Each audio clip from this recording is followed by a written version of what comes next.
কামৰূপ মহানগৰ জিলাৰ সোণাপুৰৰ নিজ হহৰাত অনুষ্ঠিত ৩৪ সংখ্যক কেন্দ্ৰীয় কাৰ্বি দেহাল কাছিৰদম উৎসৱৰ সাংস্কৃতিক কাৰ্যসূচীৰ মাজতে পৰিবহণ বিভাগে আয়োজন কৰে এক ব্যতিক্ৰমী পথ সুৰক্ষা সজাগতা অনুষ্ঠান।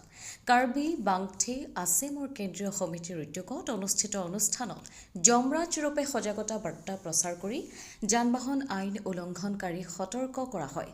অনুষ্ঠানত উপস্থিত বিশেষ কৰ্তব্যৰত বিষয়া গৌতম দাসে পথ দুৰ্ঘটনাৰ ভয়াৱহতা উল্লেখ কৰি সকলোকে হেলমেট আৰু ছিট বেল্ট ব্যৱহাৰসহ যান-বাহন আইন মানি চলিবলৈ আহ্বান জনায়।